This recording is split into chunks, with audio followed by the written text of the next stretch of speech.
I think there's a problem with the sound quality.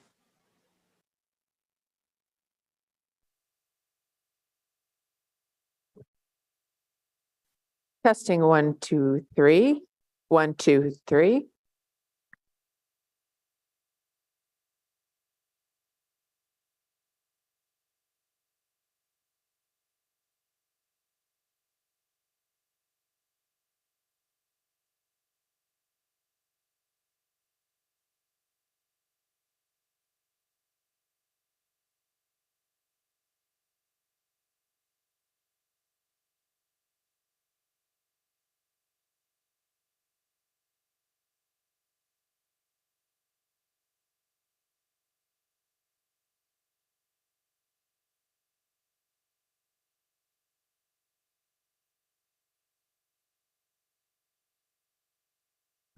Test 1, 2, 3. 1, 2, 3.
We'll get going in 1 minute.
We'll get going in about 15 seconds.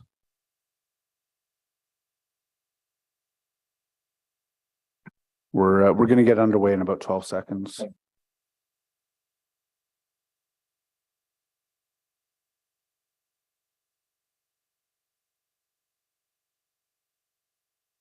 Catherine's counting this down. Good morning, everyone. Welcome to the Planning and Housing Committee note. I will just start off by noting that we are located on the unceded territory of the Algonquin and Anishinaabe Nation, whose culture and presence have nurtured and continue to nurture this land. Il est important de souligner que la ville d'Ottawa se trouve sur un territoire non cédé de la nation algonquine Anishinaabe, dont la culture et la présence ont enrichi et continuent d'enrichir ces terres. I don't believe we have any regrets for today's meeting, but I'll ask the clerk to do the roll call, please. Councillor Brockington, Here. Councillor Curry. Here. Councillor Dudas, Present. Councillor Johnson, Here. Councillor Kavanaugh, Present. Councillor Kelly, Morning. Councillor Kitts, Here. Councillor Lowe, Here. Councillor Tierney, Present. Councillor Troster, Here. Vice Chair Gower. Here. We have quorum, Chair. Thank you very much. So I'll note that this is a public meeting to consider the proposed comprehensive official plan and zoning bylaw amendments listed as items 4.1, 4.2, and 4.4 to 4.8 on today's agenda. For the items just mentioned, only those who make oral submissions today or written submissions before the amendments are adopted may appeal the matter to the Ontario Land Tribunal. In addition, the applicant may appeal the matter to the Ontario Land Tribunal if council does not adopt an amendment within 90 days of receipt of the application for a zoning bylaw amendment and 120 days for an official plan amendment. To submit written comments on these amendments prior to their consideration by City Council on April the 12th, 2023, please email or call the committee or council coordinator. We have a relatively quick agenda today. I think there are no delegations for most of the items. So for the applicants, just be prepared. I will be asking you fairly quickly whether you're prepared to see the item carried or not. First item on the agenda, declarations of interest. Are there any declarations of interest? None were filed. See none. Are the minutes of the PHC meeting number 5, Monday, March 20th, 2023 carried? Carried. Fantastic. On to the agenda, we'll see what we need to hold. First item, the zoning bylaw amendment for 326 and 330 Wilbrod. There are no delegations on this item. Did any members of the committee want that held? And for the applicant, Novatech, do you need to speak if we're prepared to carry this item? Hi, Mr. Chair. Sorry, Murray. Go ahead. So, hi, Mr. Chair. We are supportive of the staff recommendation. If the committee is prepared to carry this item, we do not have any further comments. Thank you very much. Committee, is this item carried? Carried. The 3713 Navin Road is the next item. There's no delegations to this one. The applicants, Ray Sembre and Elias Hukayem are here. Do any members of the committee want to see this one held? And to the applicants, if we are prepared to carry this, do you want to speak to the item? Good morning, Elias. I do not. I have nothing to say unless Ray has something. I have nothing to say. Amazing. Is this item carried? Thank you. Carried.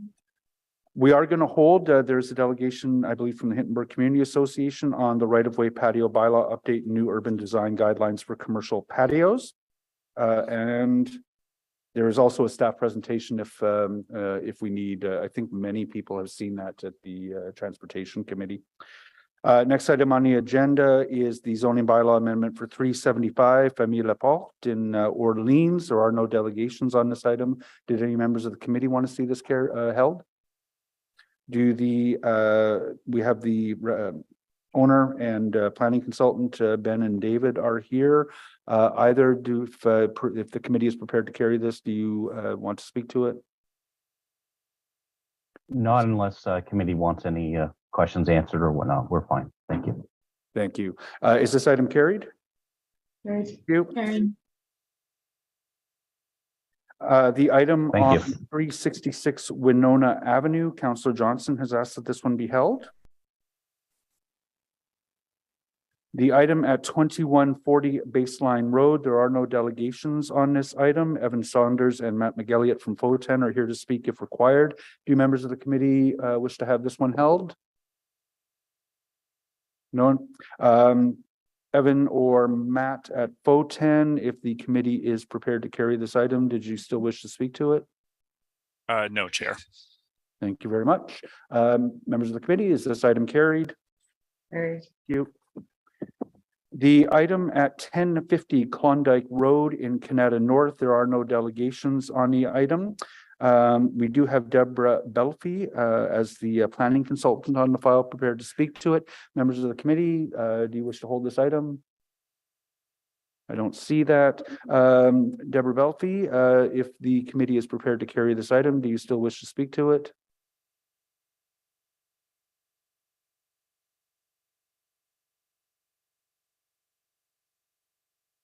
I understand Ms. Belfi is online.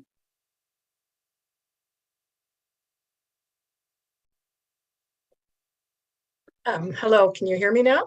Hi, Yeah, Debbie. we have no comments if you're prepared to carry this. Thank you very much. Members of the committee, is this item carried? The item for 949 North River Road in Rideau Rockcliffe.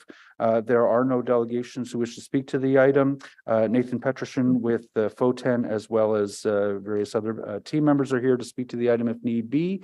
Members of the committee, if do you need this one held? No. See no see no one desire to hold it. Nathan, if the committee is prepared to carry this, do you still wish to speak to it? Morning, Chair. No, we don't need to speak. Members of the committee, is this item carried? That is the substantial agenda. We will come back then. What? We will come back then. I believe the first item that's held is the right-of-way patio bylaw update and new urban design guidelines for commercial patios. I believe most members of the committee have seen the presentation. Do any members of the committee really want to see the presentation provided again? No. In that case, we're just going to go through to our public delegation, who I believe is Cheryl Parrott with the Hintonburg Community Association. Cheryl, when I see you on screen, we'll give you your 5 minutes.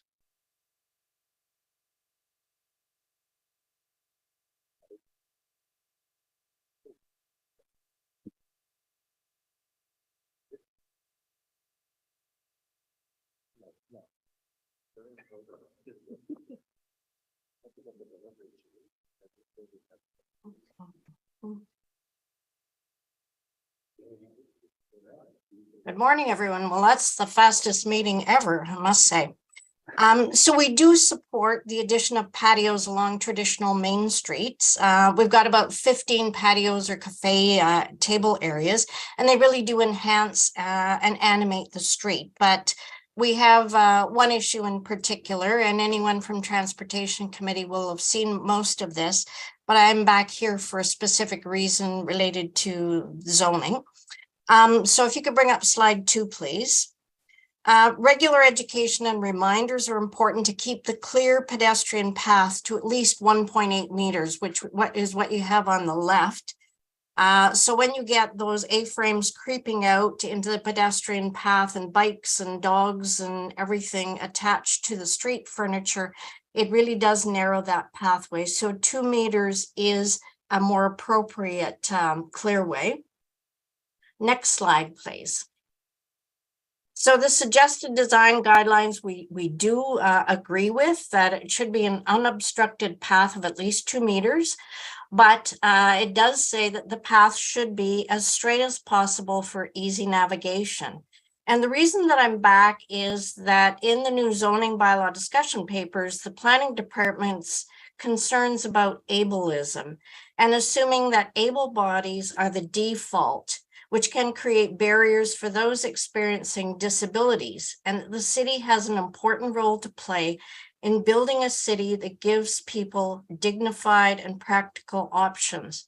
And we very much agree with that. And so this shows you that straight, clear pathway. And next slide, please.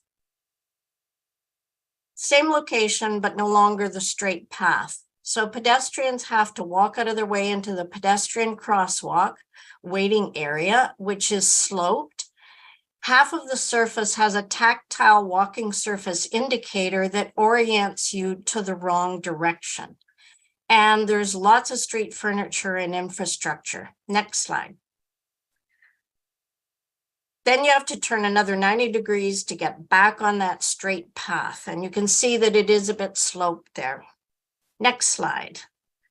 Sometimes you have to squeeze past people waiting to cross at the signalized crosswalk, which is probably the longest pedestrian light ever. It takes forever to turn. So sometimes someone has to back into the patio entrance to let others squeeze by. Next slide. Is the same intersection, but in the winter. And this is the snowplow can't get by to plow this intersection. So as a snowmobile team leader, this is clearly a fail. City staff have now required the patio owner to clear the crosswalk himself, but when the restaurant is closed, it still doesn't happen. So winter use of patios and removing infrastructure off of the street, patio infrastructure, is a concern. And so this has resulted in a lot of service requests. And next slide.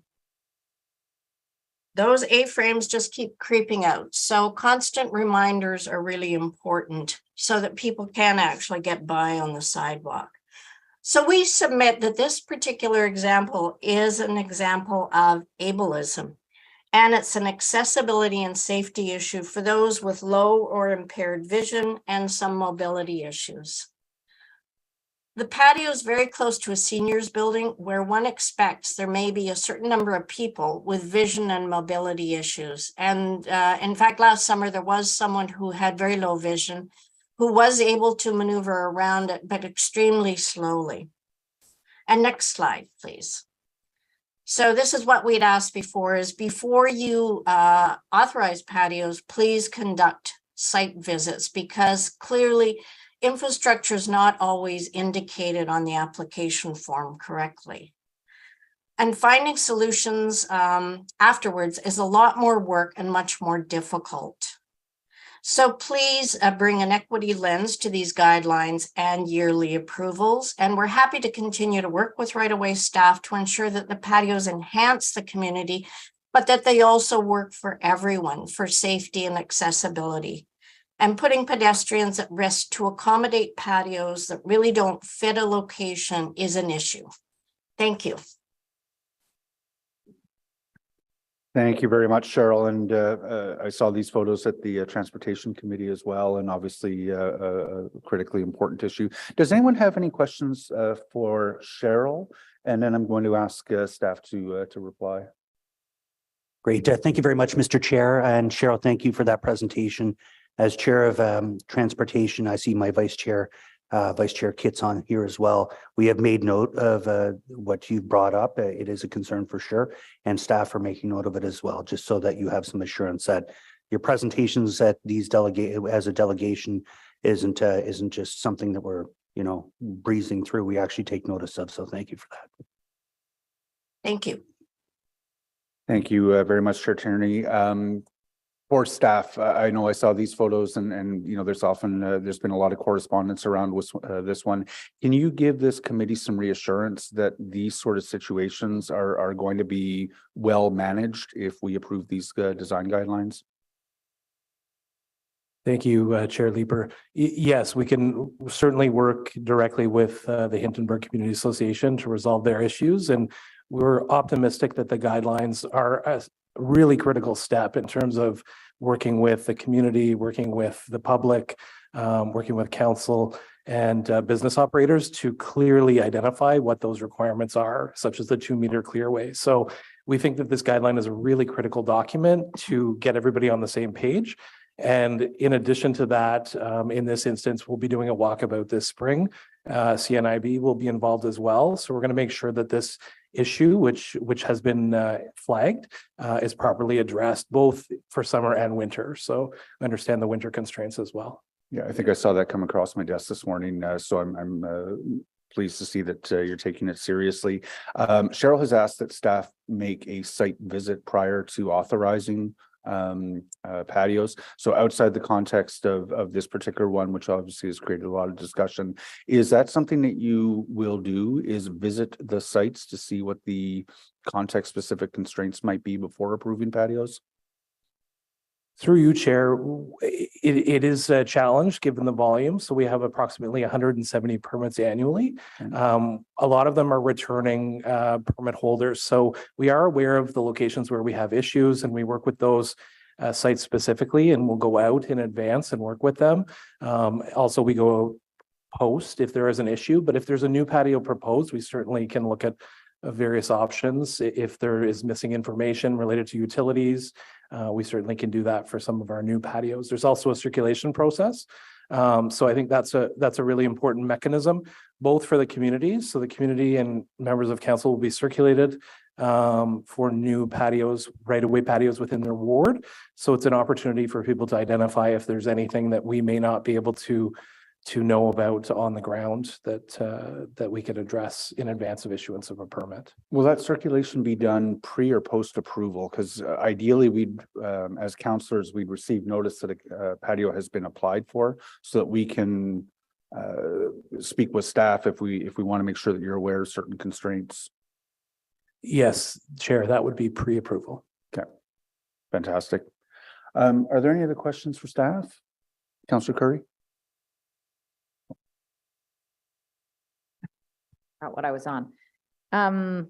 This was a very helpful presentation by the community, and great to be able to ask you questions. So one of the challenges that has come up in Canada, particularly at the Signature Center, where there are a few restaurants there and a very narrow sidewalk, you probably know the area well. And a lot of seniors have asked us, can they not take up so much of the sidewalk? But the other option from all the designs that are in the report is to have a walk through. But I don't know that, I think people, because they're very polite, think, oh, I can't walk this in the middle of a restaurant and people are eating, and I don't want to be saying, oh, look, that's a nice chicken wing there. So, you get, they're a little embarrassed. So it's not clear to them. And particularly for seniors, that they think, oh, I wouldn't just walk into somebody's eating area. Is it part of it at all that there are signs saying, please walk through the center? Because this patio does come right out and the only alternative is to walk into oncoming traffic. Through you, Chair, it's an excellent flag, Councillor Curry. I think it's a bit of a challenge for us because we don't actually do the permitting process on private property. So in the instance of the Signature Center patio, there's only so much jurisdiction we have beyond site plan control in terms of what's permitted within that pedestrian zone. But we hope that the guidelines provide, although the diagrams are really related to right-of-way patios, that they provide private operators with some really clear direction, not only for the pedestrian clearway, but within their patio in terms of accessibility and making sure that areas are clearly defined, cane detectable, that they're well-defined patio spaces, even the cafe seating, that it doesn't spill out into a pedestrian clear zone. So in terms of signage, it's certainly something that we don't have indicated in the guidelines for right-of-way patios, but in that instance, you're flagging. It's certainly, hopefully, the guidelines will assist in providing some clarity in terms of how they can design things to be more pedestrian friendly. Super. Thank you, Mr. Chair. Just one more thing. Would you recommend that the KCBIA, but all the BIAs actually deal with those situations, and that they be given a copy? Because we have good working relationships with all of them. That's maybe the best route. Through you, Chair, I think that's an excellent suggestion. I think we circulated a cobia at the outset of this process, and now that the guidelines are upon council approval, we will loop back with a cobia and any BIAs that are interested and provide them with a copy of the guidelines and I think support them as necessary, right? Even if it's on private property. So Lorene Donardo is also with me, our patio right-of-way program coordinator, and she's flagged that we do offer occasionally site visits on private property. So certainly a service that we offer if necessary. Yeah, thank you. Thank you, Mr. Chair. So I just wanted to talk about what this might mean for my ward. I support College Ward, and we don't have commercial on main streets or minor corridors yet. And so I asked my staff to look at the streets that might be affected in the future. And some of them that were coming up were Meadowlands, Tallwood, Centerpoint, Navajo, south of Baseline, Iris, and Maitland. So I've missed a couple opportunities at transportation to talk about the implications for that, but we can come around to it again. But can you sort of cast forward for us for the wards that might see zoning change in the future, how we might be able to capitalize on some of this economic development opportunity? Because the vibrancy that these patios bring is wonderful, and it creates an attractive area for people to enjoy. I want to welcome this kind of development for my minor corridors and main streets moving forward. What are the opportunities coming up in the next term of council so that we can get ahead on this?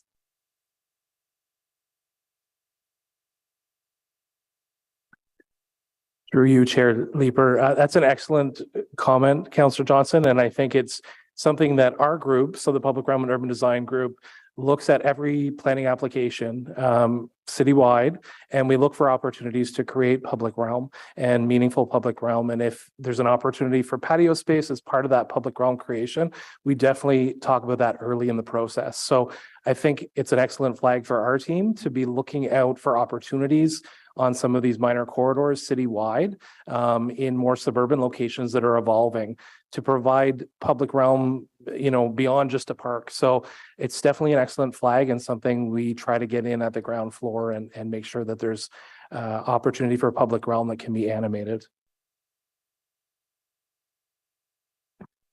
Just to build on what Mark mentioned, we do, as we look at some of these communities, Bell's Corners is an example on Robertson Road, where that community was developed, in the 60s and 70s with a more auto-focused development pattern with, buildings set far back from the street. As we are looking at a lot of these developments and redevelopment of those commercial areas, we are seeing those buildings come up forward. A good example, not quite in your ward, I don't think. I think it's just outside of your ward, is the former, I think it's Confederation High School site at Baseline and I want to say Maryville, but it's not Maryville there. Woodruff, yes. And there is an opportunity for patios with some of those commercial developments that come forward there. And there was, as we went through that site plan application, while I wasn't involved, I am aware that there was provisions for patios along that sidewalk and an extra width of sidewalk included there. Great. We'll look forward to that as part of our conversations moving forward with the official plan in place. I know that the residents of College Ward and likely other outer urban wards are really interested in creating those walkable neighborhoods and supporting local businesses. So we just need to make the right environments for them to build so that we can shop there. Thank you. Thank you very much. Seeing no further questions. Are the report recommendations to approve the urban design guidelines for commercial patios in document 2 carried? Thank you very much. That leads us to our final item on the substantial agenda, 366 Winona Avenue. Councillor Johnson had asked that be held. So when staff had an opportunity to take their seats. Oh, dear.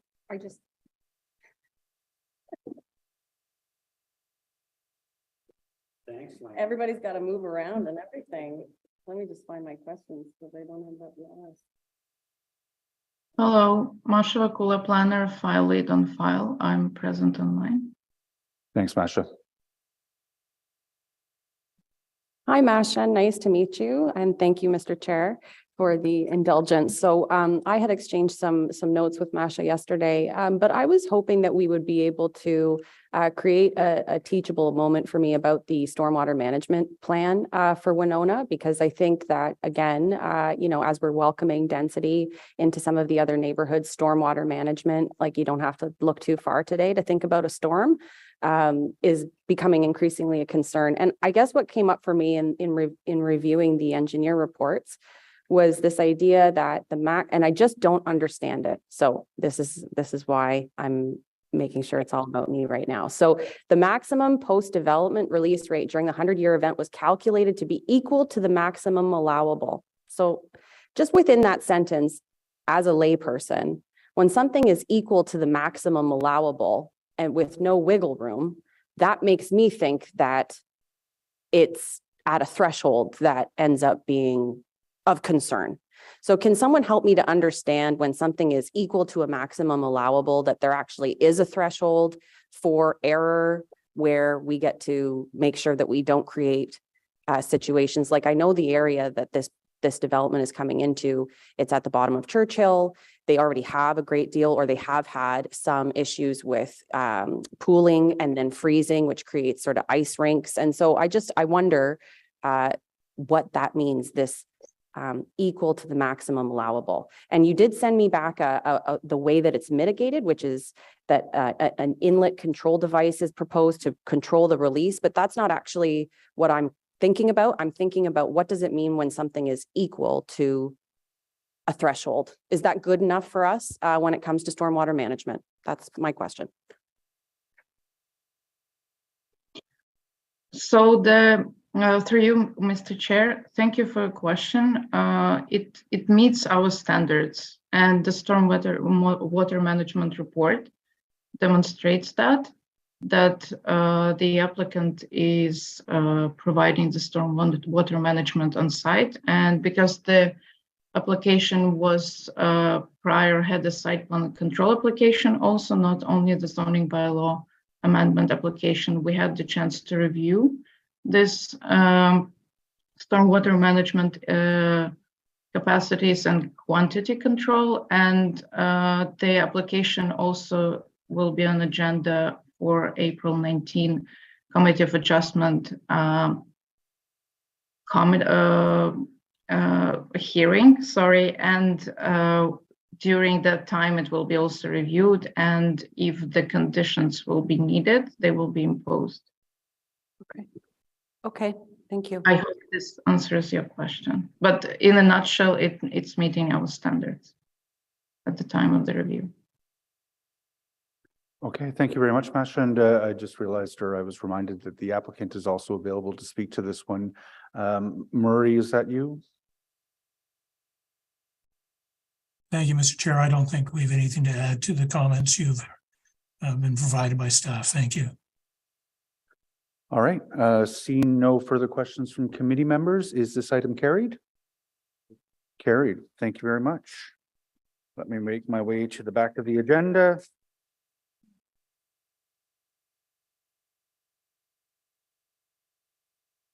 So in-camera items, we have no in-camera items. Are there any notices of motion for consideration at a subsequent meeting? Seeing none. Are there any inquiries? Seeing none. We have no other business. Meeting is adjourned.